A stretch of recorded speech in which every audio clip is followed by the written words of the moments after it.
Hello बच्चा party, कैसे हैं आप सब। आई होप सब अच्छे होंगे। तो बच्चों, इस वीडियो लेक्चर में हम लोग पढ़ने वाले हैं कूलम्ब्स लॉ के बारे में। इसे हम इन्वर्स स्क्वायर लॉ भी बोलते हैं। तो कूलम्ब्स लॉ हम पढ़ें उससे पहले मैं थोड़ा सा रिवाइज कर देता हूँ पहले का। हम इसके पहले चार्जेस के बारे में पढ़ चुके हैं और चार्जेस तो हम क्लास 8-9 से पढ़ते आ रहे हैं। तो चार्ज क्या है? Fundamental property of any matter. इसका सबसे सिंपलेस्ट इसका डेफिनेशन है। क्या है कि चार्ज दो तरह का होता है। हमें मतलब यहाँ से अभी आगे पढ़ने के लिए हमें यहाँ पे पढ़ना है। चार्ज दो तरह का होता है, एक होता है positive charge and second is negative charge. Okay, हम इसके पहले क्या पढ़ चुके हैं कि अगर एक पॉजिटिव चार्ज है एक निगेटिव चार्ज है तो ये क्या अनलाइक चार्जेस है। हम क्या जानते हैं? Unlike charges attracts each other. मतलब क्या है, ये चार्ज इस चार्ज को अपनी तरफ अट्रैक्ट करेगा और ये चार्ज इस चार्ज को अपनी तरफ अट्रैक्ट करेगा। मतलब कि यहाँ पे हो रहा है अट्रैक्शन। ओके, फिर अगर ये पॉजिटिव चार्ज हो और यहाँ पे भी पॉजिटिव चार्ज हो तो like charges repels each other. मतलब ये चार्ज इसको रिपेल करेगा, ये चार्ज इसको रिपेल करेगा। ओके, और अगर ये सिर्फ निगेटिव और यहाँ पे भी निगेटिव हो तो ये चार्ज इसको भी रिपेल करेगा, ये चार्ज इसको भी रिपेल करेगा। मतलब इन दोनों केस में क्या होने वाला है? रिपल्सन। ऑब्वियसली जब चार्जेस हैं, अट्रैक्शन या रिपल्सन हो रहा है, कुछ तो अमाउंट ऑफ फोर्स होगा ना। क्या है? कुछ तो फोर्स होगा। चलो डायरेक्शन का हम बोल सकते हैं कि अभी हमें समझ आ रहा है, लेकिन कुछ तो अमाउंट ऑफ फोर्स होगा। कितने फोर्स से अट्रैक्ट कर रहा है, कितने फोर्स से रिपेल कर रहा है, बस इसी को पता करने का लॉ है हमारा कूलम्ब्स लॉ। ओके, तो क्या कहता है कूलम्ब्स लॉ कि जो ये चार्जेस अट्रैक्ट कर रहे हैं या फिर रिपेल कर रहे हैं उसका मैग्नीट्यूड, अभी हम किसके बारे में बात कर रहे हैं? इसके मैग्नीट्यूड के बारे में बात कर रहे हैं। तो अच्छा, सबसे पहले ये जान लो कि ये चार्जेस क्या अभी रेस्ट में है। ये चार्जेस रेस्ट में मतलब कि अभी हम जो हमारा चैप्टर ही है दिस इज इलेक्ट्रोस्टैटिक्स। तो ये चार्जेस हमारे रेस्ट में ही रहने वाले हैं। ठीक है, तो रेस्ट में रहने के समय जो उनका चार्जेस का फोर्स और इलेक्ट्रिक फील्ड जो भी होता है ये सब इस चैप्टर में स्टडी करते हैं हम लोग। तो क्या है कूलम्ब्स लॉ कि the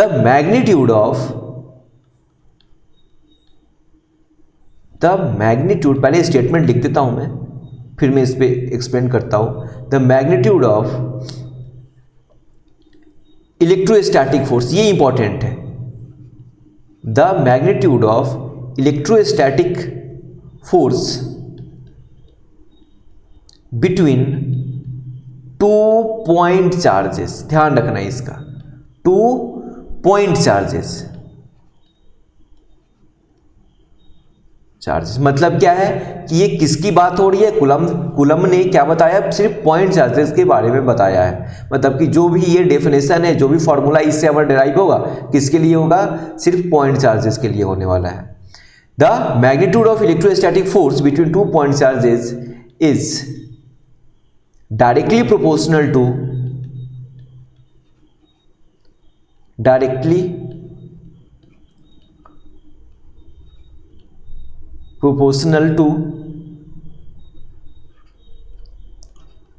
magnitude product of magnitude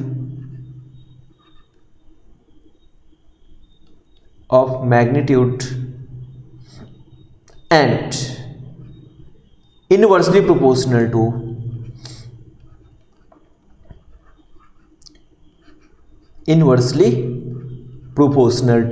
जो अभी मैं लिख रहा हूं square of distance between them.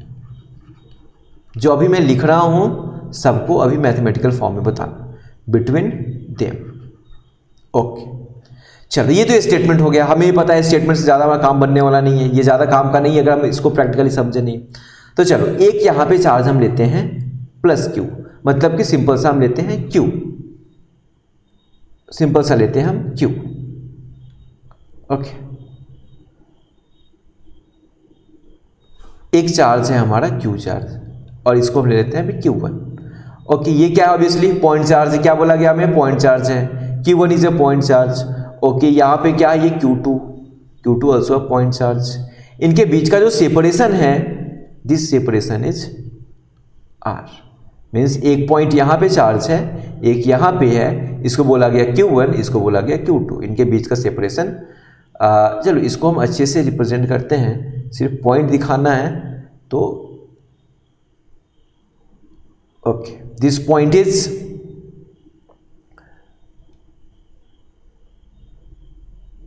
Okay, this point is Q1, this point is Q2, point charge, इनके बीच का सेपरेशन है R।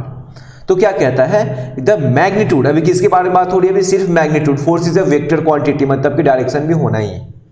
तो अभी सिर्फ किसके बारे में बात हो रही है, मैग्नीट्यूड। पहले मैग्नीट्यूड का कंप्लीट करेंगे, फिर हम डायरेक्शन का कंप्लीट करेंगे।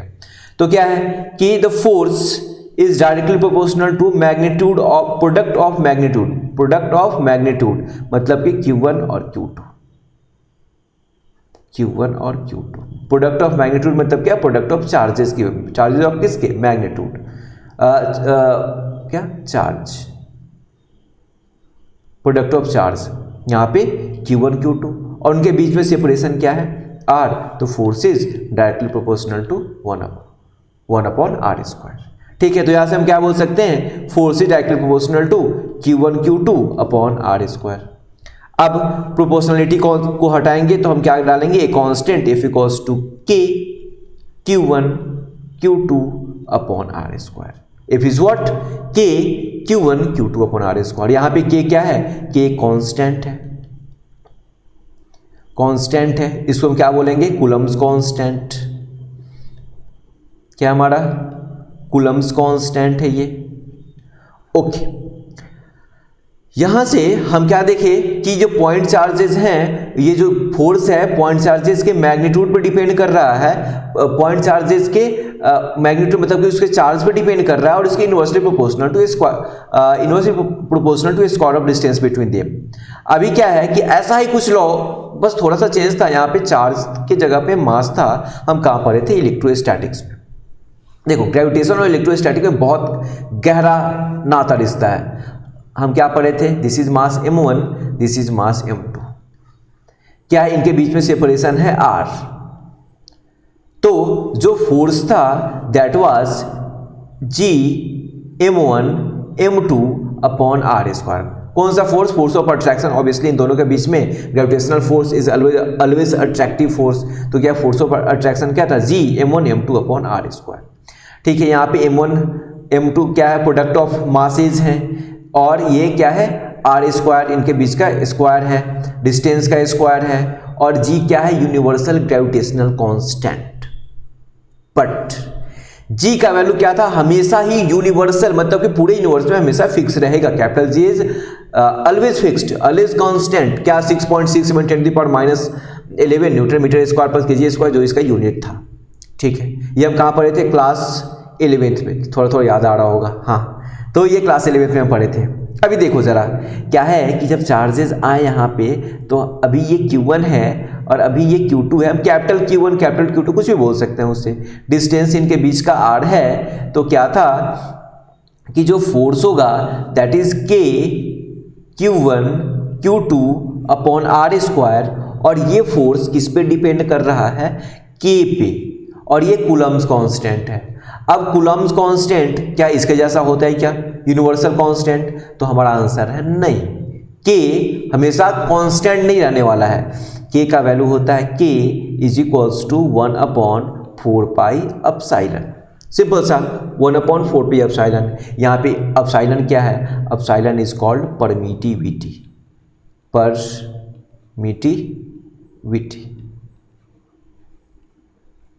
कि epsilon is what, permittivity.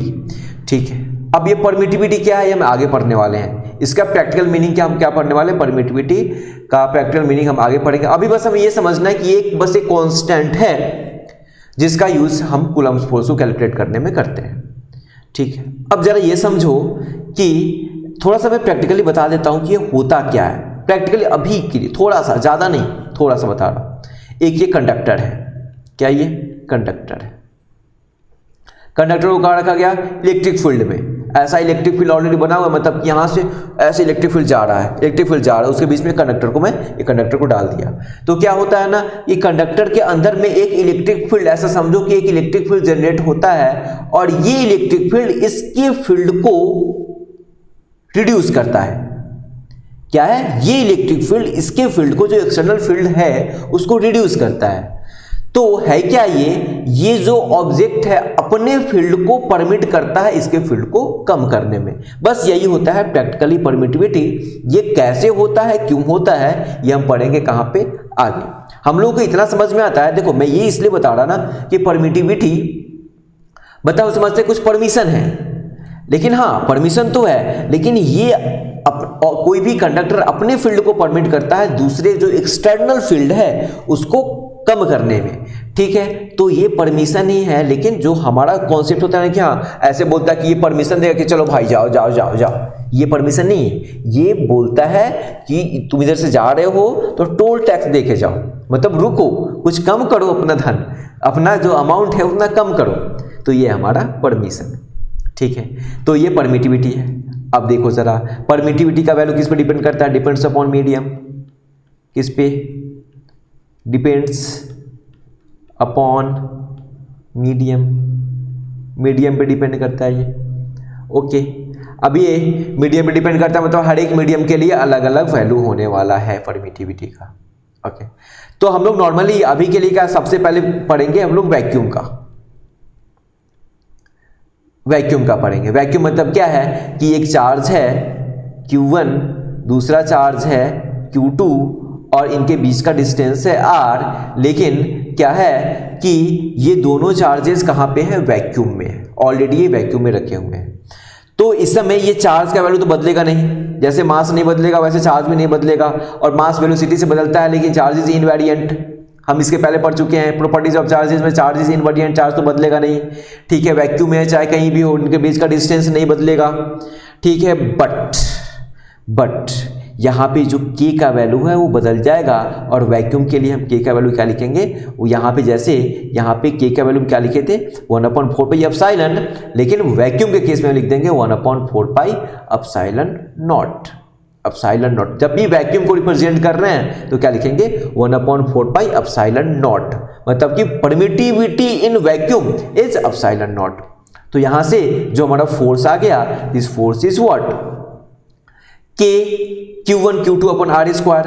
K से ज्यादा कुछ समझ नहीं आता हमें, तो हमें क्या लिखना पड़ेगा, ये कहां पे कौन से मीडियम में है ये लिखना पड़ेगा, तो 1/4 पाई एप्सिलॉन नॉट, और क्या हो जाएगा, वेट मैं कलर चेंज करता हूं थोड़ा सा, हाँ 1/4 पाई एप्सिलॉन नॉट, ये this charge is Q1, this is Q2, तो क्या हो जाएगा हमारा Q1 Q2 अपॉन इनके बीच का डिस्टेंस का R square, F equals to 1/4 pi epsilon naught Q1 Q2 upon R square, okay. तो ये क्या हो गया, ये ऐसे लिखा हुआ है, मतलब क्या समझना है हमें कि दिस इज इन वैक्यूम, हमारा कहाँ पे ये वैक्यूम में है, ठीक है। अब क्या है कि वैक्यूम तो कांस्टेंट है ना, वैक्यूम में कोई चेंज होने वाला नहीं है, तो हम शायद ये वैल्यू याद कर सकते हैं, और इसके कारण क्योंकि वन भी ये वैल्यू पता है, बस इसका वैल्यू पता चल जाए तो इसका वैल्यू भी पता चल जाएगा हमें।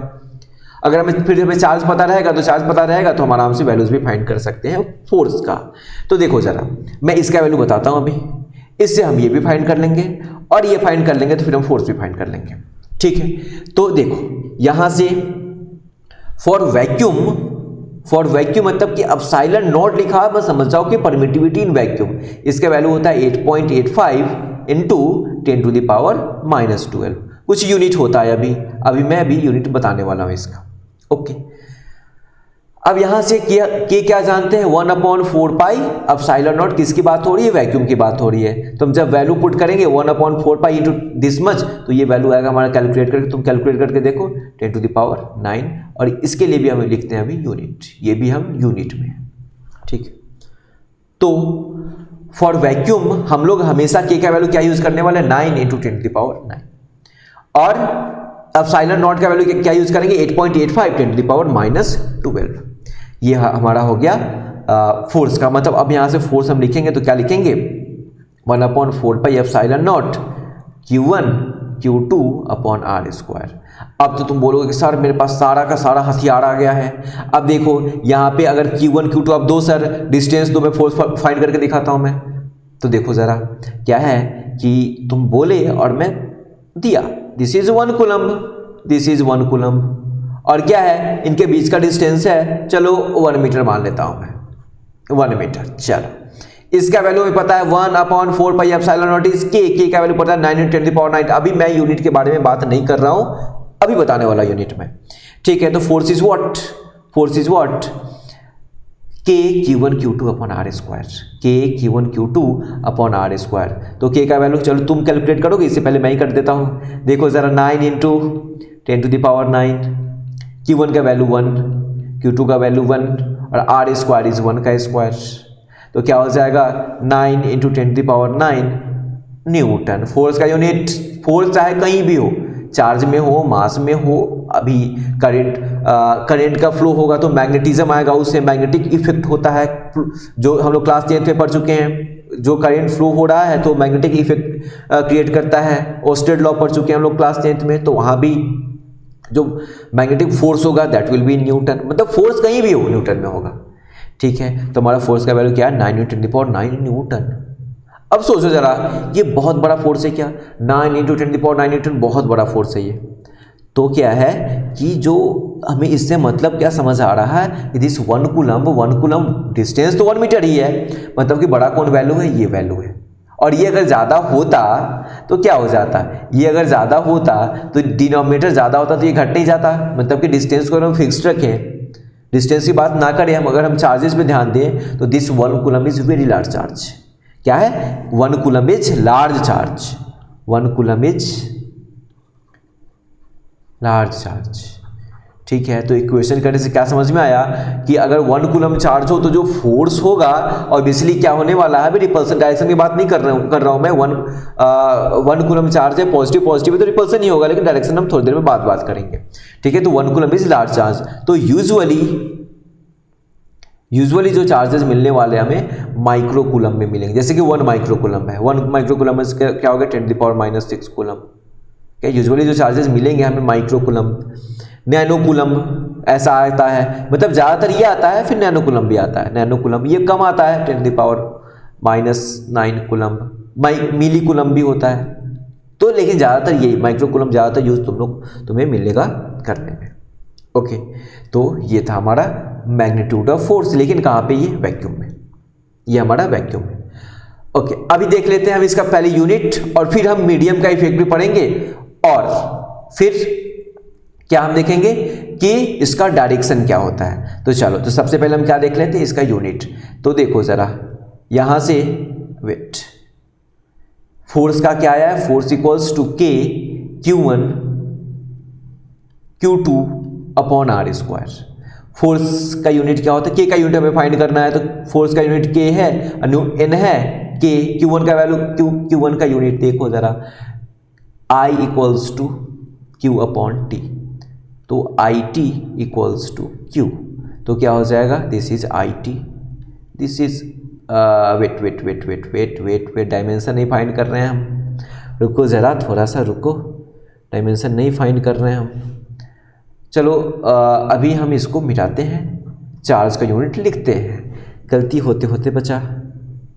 अभी चार्ज का यूनिट हम लिखते हैं, क्या है, देखो क्या है चार्ज का यूनिट, कूलम्ब अपॉन डिस्टेंस का मीटर स्क्वायर, डिस्टेंस का स्क्वायर है, मीटर का स्क्वायर हो जाएगा। के का यूनिट क्या हो जाएगा, newton metre square upon coulomb square, ठीक है। अब तुम बोलोगे सर ये तो बता दिए, अब एप्सिलॉन का भी डायमेंशन बताओ। F equals to 1/4 pi epsilon जो था Q1 Q2 upon R square, तो इसका भी बताओ। तो मैं क्या बताया था, K equals to 1/4 pi epsilon. अब देखो 1 नंबर है, 4 नंबर है, पाई कांस्टेंट, 22/7 3.14 जो भी वैल्यू होता है, ये क्या है, ये भी नंबर है, मतलब कि क्या है, ये यूनिट लेस डायमेंशन लेस होने वाले हैं। तो क्या है, इसका जो भी ये होगा हम सिंपल से लिख देंगे, ये E इक्वल्स टू 1/K, मतलब कि इसका उल्टा होने वाला है। तो क्या हो जाएगा, E का यूनिट क्या हो जाएगा, एप्सिलॉन क्या हो जाएगा, ये coulomb square upon newton metre square. ये जो इप्साइलन है हमारा, क्या बोलते हैं इसको, इप्साइलन। इप्साइलन क्या है हमारा, coulomb square upon newton metre square. This is the unit of epsilon. Okay, dimension की बात करें अगर, तो डायमेंशन कैसे फाइंड करेंगे, देखो ज़रा, ये था हमारा यूनिट, अभी हमें फाइंड करना है डायमेंशन। तो डायमेंशन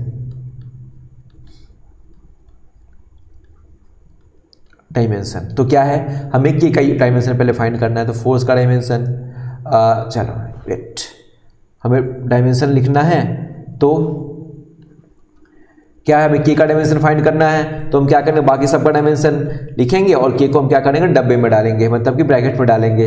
तो क्या हुआ, फोर्स का डायमेंशन क्या होता है, याद करो, क्लास 11th MLT⁻², क्या होता है, केजी मीटर पर सेकेंड स्क्वायर, जिसको न्यूटन बोलते हैं हम लोग। तो ये केजी मीटर पर सेकेंड स्क्वायर इक्वल्स टू के का डायमेंशन फाइंड करना, डब्बे में डाल दो। क्या हो, कूलम का क्या हो जाएगा, देखो यही मैं दिखा रहा था यहाँ पे, IT क्या हो जाएगा, IT, तो क्या हो जाएगा IT into IT upon R, मतलब कि लेंथ का स्क्वायर, तो क्या हो जाएगा ये M, और ये यहाँ पे इधर आ जाएगा, तो देखो क्या हो जाएगा, L⁻³ हो जाएगा, T⁻², और ये क्या हो जाएगा, T² नीचे आ जाएगा, डिनोमिनेटर में T² इक्वल्स टू के का डायमेंशन। ठीक है, तो क्या हो जाएगा, के का डायमेंशन हमें लिखना है, तो हो गया ना ये M, और क्या हो जाएगा, L⁻³ होगा, T⁻, कितना हो जाएगा, -2 है, -2 वाले भैया इधर जाएंगे तो -4 हो जाएगा, और I⁻²। This is dimension of K. Okay, this is dimension of K. अब तुम बोलोगे सर डायमेंशन का, के का डायमेंशन बता दिए, तो अब ये बताओ कि इसका परमिटिविटी का डायमेंशन क्या होगा। तो क्या होगा, मैं क्या बताया था, 1/k का डायमेंशन क्या है, सिंपल सा, 1/k। तो क्या हो जाएगा, इसको पलट दो ना, 1/k करना है, तो क्या हो जाएगा, m⁻⁻1 m⁻⁻3 -4 का उल्टा 4 और -2 का उल्टा 2। तो क्या हो जाएगा, m⁻⁻1 m⁻3 4 I⁻²। This is dimension of epsilon. ठीक है, epsilon not is a particular case, कब, जब हम परमिटिविटी की बात कर रहे हैं फ्री स्पेस में, जिसका वैल्यू हमें पता है 8.85 10⁻12, और जिससे के का वैल्यू आता है 9 × 10⁹, जो भी उसका यूनिट है। अभी क्या है, न्यूटन मीटर स्क्वायर पर कूलम स्क्वायर के का, और कूलम स्क्वायर पर newton metre square is dimension unit of epsilon. Okay, तो ये रहा यूनिट डायमेंशन, ये बेसिक जब हम फ्री स्पेस की बात कर रहे हैं तब।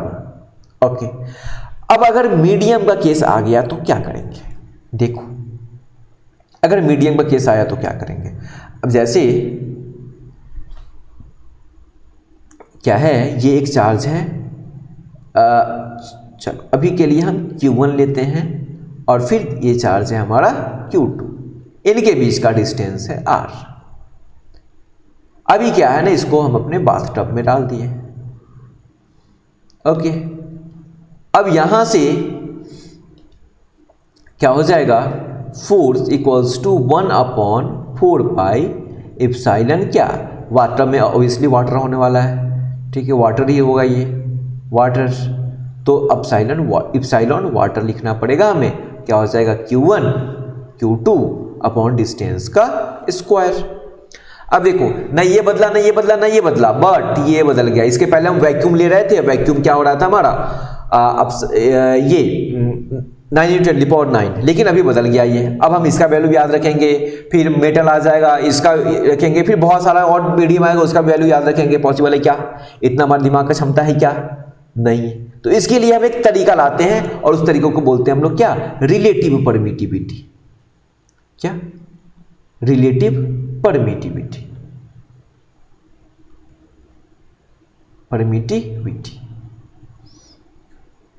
क्या है, रिलेटिव परमिटिविटी को epsilon R is equals to क्या है, permittivity of medium upon permittivity of free space, जिसको हम बोलते हैं वैक्यूम। क्या है ये, कि फ्री स्पेस मतलब वैक्यूम के रिस्पेक्ट में किसी भी बाकी मीडियम का जो परमिटिविटी होगा वो कैसे चेंज हो रहा है, उसी का रेशियो है, दिस इज रिलेटिव परमिटिविटी। इस रेशियो को हम बोलते हैं रिलेटिव परमिटिविटी। ठीक है, अब देखो ज़रा क्या है कि हम अभी वैक्यूम की बात कर रहे थे, तो वैक्यूम के लिए फॉर वैक्यूम बस ये रेशियो है, इसके अलावा कुछ नहीं है। क्या कैलकुलेशन को आसान करने का एक तरीका है और इसके अलावा कुछ नहीं है। आगे अलावा आएगा इसका, अभी के लिए बस यही है। क्या है, for vacuum epsilon medium equals to epsilon naught, दोनों बराबर ही है। तो एप्सिलॉन आर क्या हो जाएगा हमारा, epsilon not upon epsilon not क्या हो जाएगा 1, मतलब relative permittivity of vacuum is 1। Okay, अब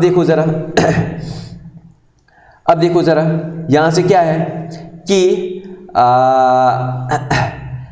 अगर हम एयर की बात करें, क्योंकि हम एयर में रहते हैं और चार्जेस ज़्यादातर हम जो कैलकुलेशन करेंगे एयर की बात करेंगे, तो अगर हम एयर की बात करें तो इस समय जो हमारा रिलेटिव परमिटिविटी ऑफ वैक्यूम होता है ना, एयर जो होता है वो ऑलमोस्ट इक्वल टू 1। मतलब कि जो परमिटिविटी ऑफ एयर है वो लगभग परमिटिविटी ऑफ फ्री स्पेस के बराबर ही है। तो हम इसका जो रेशियो है दोनों को हम लगभग 1, मतलब कि इसका जो रेशियो है एयर के लिए वो क्या हो जाता है 1 के लगभग बराबर ही होता है। इसलिए हम लोग एयर के लिए भी क्या लेंगे 1। बाकी कुछ और वैल्यूज है जैसे कि मेटल्स हैं, तो इसके लिए जो एप्सिलॉन आर है उसका वैल्यू टेंड करता है इन्फिनिटी की तरफ, इक्वल टू मत लिख देना इन्फिनिटी के बराबर कुछ नहीं होता है, टेंडिंग इन्फिनिटी मतलब इन्फिनिटी की तरफ जा रहा होता है वो। ओके, और अगर हम बात करें वाटर की, ये कुछ जानी पहचानी वैल्यूज हैं, जैसे वैक्यूम का है, एयर का है, मेटल का है और फिर वाटर का है, ये कैलकुलेशन में खूब आता है। Epsilon R is equals to 81 आता है। तो क्या है कि अगर यहां से ये जो वैल्यूज हैं अगर हमें पता रहे, जैसे कि एयर का रहेगा, एयर में तो कोई दिक्कत नहीं, अगर वाटर का रहेगा, जैसे ये क्वेश्चन दिया हुआ अभी मैं इस पे क्वेश्चन कराने वाला हूं, तो देखो जरा हमें क्या फाइंड करना है, एक्चुअली क्या है एप्सिलॉन मीडियम फाइंड करना है मुझे। तो एप्सिलॉन मीडियम मतलब अभी के केस में वाटर है, तो हम लिख सकते हैं क्या, epsilon medium equals to epsilon R into epsilon naught लिख सकते हैं। ऑब्वियसली यहां से इसको मल्टीप्लाई कर देंगे तो लिख सकते हैं। तो यहां से हमारा फोर्स क्या हो जाएगा, यहां से मेरा फोर्स हो जाएगा F इज इक्वल्स टू 1/4 पाई, अगर वाटर है तो एप्सिलॉन वाटर क्या हो जाएगा Q1 Q2 upon distance r²। तो क्या हो जाएगा 1/4 पाई, एप्सिलॉन वाटर क्या हो जाएगा हमारा, एप्सिलॉन वाटर हो जाएगा epsilon relative permittivity of water into epsilon not, मतलब क्या epsilon naught into relative permittivity of water. अभी लिख देते हैं Q1 Q2 अपॉन r²। अभी इस पे क्वेश्चन करने वाले इसलिए ऐसे लिख रहा हूं ऐसे। अगर वाटर नहीं रहे, जनरल सा केस लेना है किसी का, अभी सिर्फ स्पेसिफिकली वाटर के लिए नहीं कर रहे हैं, किसी के लिए करेंगे तो सिंपल सा लिखेंगे 1/4 pi epsilon naught into epsilon R. जैसे मीडियम को लिखना है, यहाँ पे मीडियम को लिखना है तो क्या करेंगे आप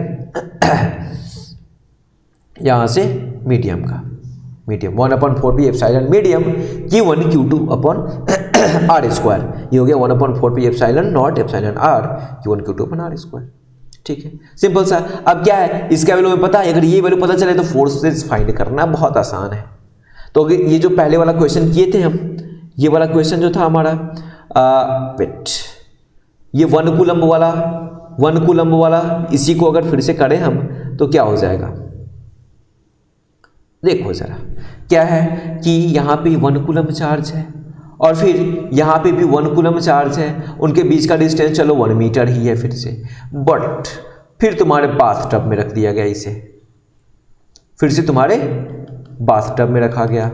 तो क्या हो गया, देखो अगर ऐसा हो तो कितने फोर्स लगेगा दोनों के बीच में। क्या है कि मैं क्या बताया था अभी, एप्सिलॉन आर ऑफ वाटर कितना होता है 81। ओके, तो यहाँ पे जो फोर्स होगा वो फोर्स कितना हो जाएगा, equals to 1/4 pi epsilon water Q1 Q2 into distance का स्क्वायर। क्या हो गया 1/4 पाई एप्सिलॉन वाटर कितना हो जाएगा, epsilon not into relative permittivity of water क्या हो जाएगा 1 × 1 × 1 ये कितना हो गया, चलो अभी लिख देता हूँ मैं। ओके 1 का स्क्वायर 1 हो गया, क्या हो जाएगा this if.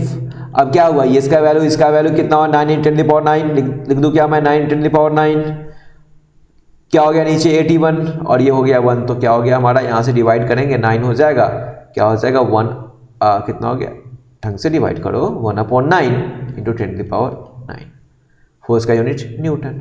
F is what 1/9 × 10⁹ Newton. मतलब क्या है, इसके पहले क्या था 9 × 10⁹, अभी भी फोर्स बहुत बड़ा है, लेकिन पहले क्या था हमारा, यहाँ पे हमारा क्या आया था 9 × 10⁹, मतलब कि देखो जरा 9 × 10⁹ न्यूटन, अभी क्या है 1/9, कहाँ गया 1/9, मतलब ऑब्वियसली रिड्यूस हो गया, 81 टाइम्स रिड्यूस हो गया ये, ठीक है। तो फोर्स रिड्यूसेस विथ मीडियम, मतलब कि विथ, अगर हमारा परमिटिविटी बढ़ेगा तो फोर्स रिड्यूस होगा, मतलब फोर्स का वैल्यू क्या है, अगर हम रिड्यूस छोड़ दें चेंज की बात करें तो force changes with change in medium. Force between two charges changes with change in medium, क्या लिख सकते हैं, force between two charges changes with change in medium, with change in medium, ठीक है। तो हमेशा ध्यान रखना, कुछ नहीं है, एप्सिलॉन मीडियम फाइंड करना है हमें, तो क्या करो, एप्सिलॉन नॉट तो पता है 8.8 × 10⁻12 और वहां से क्या करो, इसको मल्टीप्लाई कर दो, इसे एप्सिलॉन अगर r पता है तो हमें आराम से मल्टीप्लाई कर देंगे। ओके, तो ये बात रही मैग्नीट्यूड की। मैग्नीट्यूड में हम फोर्स का मैग्नीट्यूड पूरा कंप्लीट कर चुके हैं हम लोग, चाहे वैक्यूम हो, चाहे मीडियम हो, डायमेंशन, यूनिट, सब कुछ कंप्लीट कर चुके हैं। ये क्या है फोर्स, एक छोटा सा टॉपिक है, क्या ये फोर्स क्या है, सेंट्रल फोर्स है। This force is electrostatic force is central force, मतलब सेंटर टू सेंटर लगेगा। जैसे कूलम फोर्स ये ग्रेविटेशनल फोर्स था सेंट्रल फोर्स, वैसे ही ये भी हमारा सेंट्रल फोर्स है, ठीक, हमेशा ही सेंटर टू सेंटर लगेगा, ठीक है। चलो इसके बाद क्या है, क्योंकि force is a vector quantity तो हमें डायरेक्शन बताना पड़ेगा।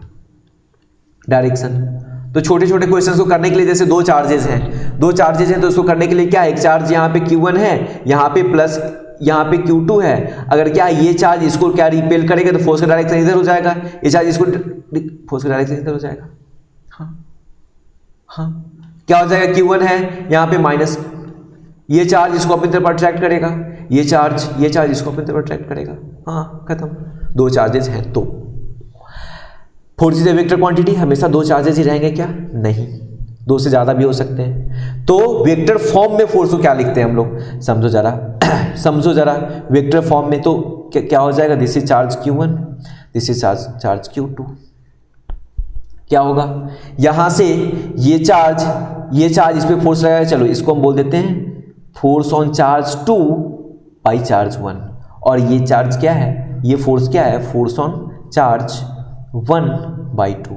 हो क्या रहा है, मैग्नीट्यूड ऑफ फोर्स 1 बाई, ये अगर वेक्टर फॉर्म में लें तो पूरा कंप्लीट एक्सप्लेनेशन लिखे तो force on vector 1/2 equals to force on vector 2/1, और क्या हो जाएगा, लेकिन डायरेक्शन अपोजिट है। This is complete explanation with vector, force on vector 1/2 is equals to force on vector 2/1, but opposite direction है, दोनों अपोजिट डायरेक्शन है। यहाँ भी वही है, यहाँ भी वही है, एक ही चीज है। ओके, अब देखो जरा, अगर हम कूलम्स लॉ को अगर वेक्टर फॉर्म में चेंज करें तो क्या हो जाएगा, समझो। यहाँ पे चार्ज Q1 है, दिस इज चार्ज Q2, इनके बीच का डिस्टेंस है r। ओके, ऑब्वियसली ये shortest distance straight line, displacement भी कंसीडर कर सकते हैं इसको। मैग्नीट्यूड की बात किए थे तो क्या किए थे, K Q1 Q2 upon r²। Okay, मुझे डायरेक्शन बताना है तो क्या है, मैग्नीट्यूड इनटू डायरेक्शन के लिए हम क्या दिखाते हैं, यूनिट वेक्टर। पढ़े क्या हम लोग, वेक्टर में कोई भी वेक्टर होता है उसके पास क्या होता है, मैग्नीट्यूड, और उसके पास डायरेक्शन के लिए हम यूनिट वेक्टर का यूज कर सकते हैं। और यूनिट वेक्टर क्या होता है, यूनिट वेक्टर क्या होता है, यहाँ पे लिख देता हूं मैं, यूनिट वेक्टर क्या होता है, vector upon magnitude of vector. Magnitude of vector दिखाने के लिए सिंपल से आर लिख देंगे हम लोग। तो अगर हम ऐसे लिखें force F equals to K Q1 Q2 upon R square into vector R upon R, तो क्या हो जाएगा K Q1 Q2 upon R cube into R। This is a vector form of Coulomb's law. What? This is the vector form of Coulomb's law. ये vector form में लिख सकते हैं, K Q1 Q2 upon R cube, और R vector है, और ये क्या है हमारा, जो हमारा फोर्स का वेक्टर फॉर्म है, ये कूलम्स लॉ का वेक्टर फॉर्म है। मतलब कि डायरेक्शन के लिए सोचना ही नहीं तुम्हें, क्या है, लाइक चार्जेस है रिपेल्स करेंगे, अनलाइक चार्जेस अट्रैक्ट करेंगे, डायरेक्शन जैसे है वो दिखा देना है। नेक्स्ट वीडियो लेक्चर में हम लोग क्या पढ़ने वाले हैं, सुपरपोजिशन ऑफ वेक्टर्स को ऐड कैसे, सुपरपोजिशन ऑफ फोर्सेस, मतलब 1 2 3 4 5 6 चार्जेस रहेंगे, उसे नेट फोर्स फाइंड करना पड़ेगा। ठीक है, तो मिलते हैं हम लोग नेक्स्ट वीडियो लेक्चर में, फिर हम उसको कंटिन्यू करेंगे। अभी के लिए थैंक यू।